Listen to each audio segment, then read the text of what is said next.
श्रावण मासी हर्ष मानसी, हिरवळ दाटे चोहीकडे, क्षणात येते सरसर शिरवे, क्षणात फिरुनी ऊन पडे. पाऊस हा एक मोठा जादूगार आहे. प्रत्येकाच्या आयुष्यामध्ये रंग भरणारा एक मोठा जादूगार.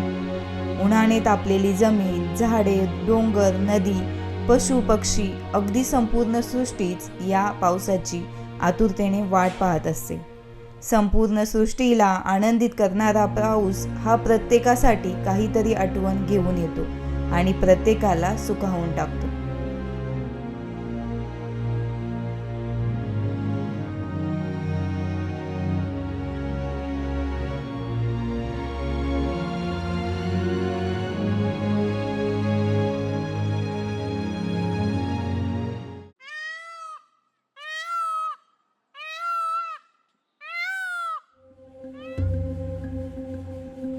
तसं पावसाचं आणि माझं नातं अगदी लहानपणापासूनच. शाळेमधील वर्गाच्या खिडकीमधून डोंगराच्या टोकावर असणारे मंदिर मला दिसायचे. त्याच्या समोर असणारे विस्तीर्ण झाड मी नेहमी न्याहाळायचो. ऋतूनुसार झाडामध्ये होणारे बदल मला दिसायचे. कडक उन्हाळ्यामध्ये झाडाची झालेली पानगळती, पावसाळ्यामध्ये बहरलेला तो वृक्ष आणि सृष्टीचे फुललेले रूप पाहून मला पावसाबद्दल ओढ लागली. त्या वृक्षाप्रमाणेही मी दरवर्षी पावसाची वाट पाहू लागलो. घराच्या कौलांवर पडणाऱ्या पावसाच्या सरींची लय आणि बेडकांची डरावडराव आजही तितकीच सुंदर आणि हवीहवीशी वाटते. चिखल तुडवत गाई म्हशींच्या मागे पावसात भिजायला मला फार आवडायचे. तुडुंब भरलेल्या खासरांमध्ये भात लावणीचा अनुभवही वेगळा असायचा. श्रावण महिना आला की ऊन पावसाच्या सरींबरोबर माळावरची रानफुले शोधायला आम्ही बाहेर पडायचो. डोंगरावर पांढरे ढग जमा व्हायचे आणि ते दृश्य मी डोळ्यांमध्ये टिपून ठेवायचो. पावसाने माझ्यात निसर्गाची आवड निर्माण केली आणि मी हळूहळू निसर्गामध्ये भटकू लागलो.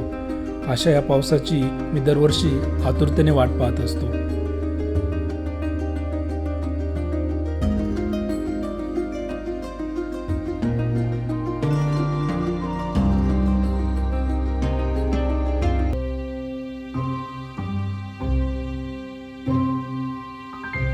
मित्रांनो, प्रत्येक महिन्याचे महत्त्व वेगवेगळे आहे, परंतु श्रावण महिना सर्वांच्याच आवडीचा. कोणाला पाऊस आवडतो, कोणाला ऊन सावल्यांचा लपंडाव, तर कोणाला पावसामध्ये भिजायला आवडते. बरेच सण उत्सव हे श्रावणामध्येच येतात. श्रावण महिना या सर्वांना एकत्र आणतो, म्हणून श्रावण महिना सर्वांच्याच आवडीचा. ऊन पावसाचा लपंडाव चालू झाला की मनामध्येही आठवणींचा लपंडाव चालू होतो.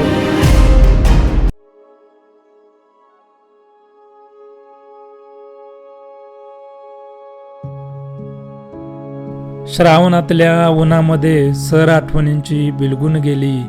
वाऱ्याची एक झुळूकमध्येच पहिली भेट आठवून गेली.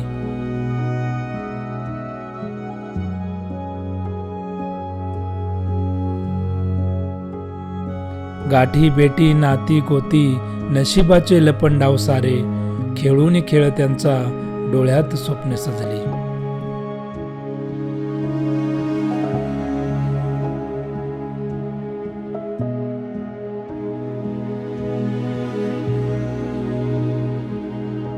फुले जरी ती चाफ्याची पसरून सुगंध बुलवून गेली. डोळ्यांमध्ये स्वप्ने देऊन अलगद रात्र सरून गेली. श्रावणातल्या उन्हामध्ये सर आठवणींची बिलगून गेली.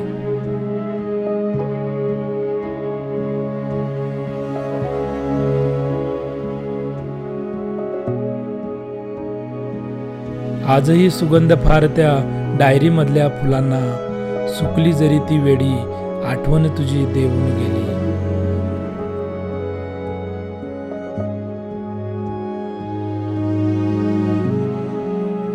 डब्यांमधल्या बिस्किटांना आस मोकळ्या श्वासाची, पेटीमध्ये बंद जरी ती सहवास तुझा देऊन गेली. श्रावणातल्या उन्हामध्ये सर आठवणींची बिलगून गेली.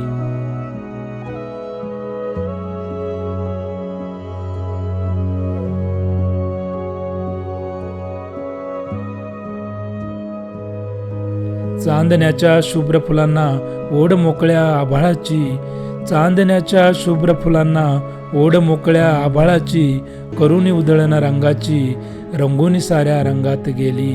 श्रावणातल्या उन्हामध्ये सर आठवणींची बिलगून गेली. वाऱ्याची एक झुळूक मध्येच पहिली भेट आठवून गेली. वाऱ्याची एक झुळूक मध्येच पहिली भेट आठवून गेली.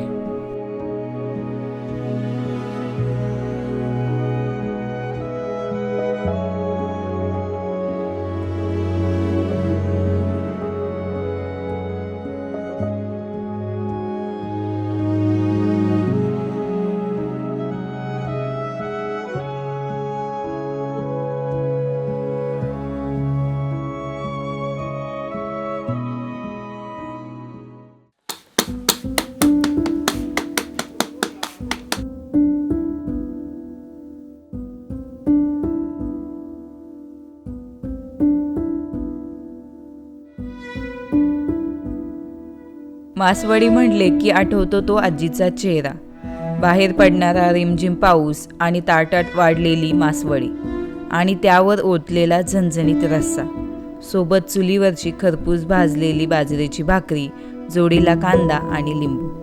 हा हा हा, काय तो बेत. बाहेर पडणारा पाऊस ऐकत मासवडीवर मारलेला ताव नकळत 1-2 भाकरी फस्त करून टाकतो. श्रावणातल्या मासवड्या आणि पावसाची रिमझिम मला माझ्या आजीची आठवण करून देते.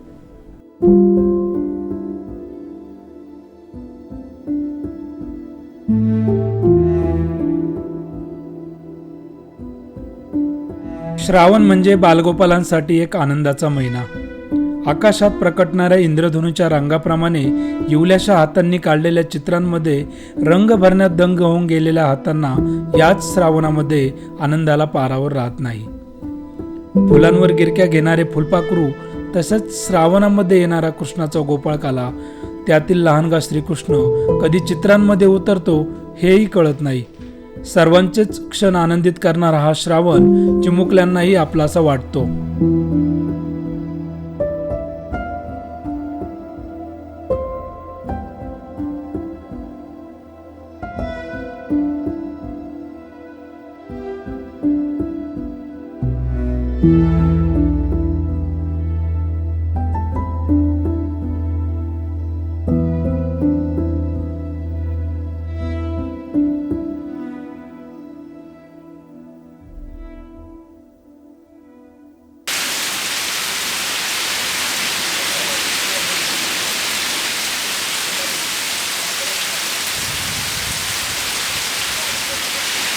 आकाशात ढग जमा झाले की मोर आनंदाने नाचू लागतो.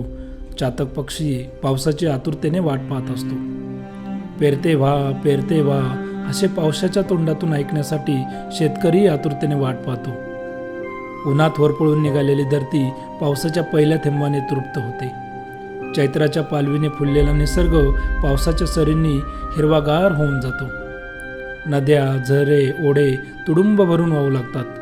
थंड वाहणारा वारा, रिमझिम पडणारा पाऊस, एक कप चहा आणि त्याबरोबर कांदा भजी हा निसर्गप्रेमींसाठीचा एक आठवणीचा क्षण असतो.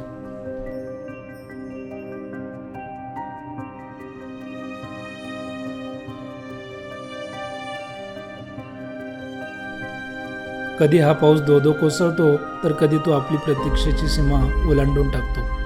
कधी रौद्र रूप धारण करतो, तर कधी फार आनंद देतो. अशा या पावसाच्या आठवणी प्रत्येकाच्या, काही गावाकडच्या तर काही शहरामधल्या, काही डोंगरदऱ्यामधल्या तर काही माळावरच्या, काही रानफुलांमधल्या तर काही बालपणाच्या. या सर्व आठवणी दरवर्षी येणाऱ्या पावसाबरोबर पुन्हा वर येतात आणि आपले आयुष्य नव्याने जगण्याचे बळ देऊन अलगद निघून जातात. आणि आपण होरपळलेल्या धरतीप्रमाणे हात पुढे करून पुन्हा एकदा प्रतीक्षा करतो परत येणाऱ्या पावसाच्या पहिल्या थेंबाची.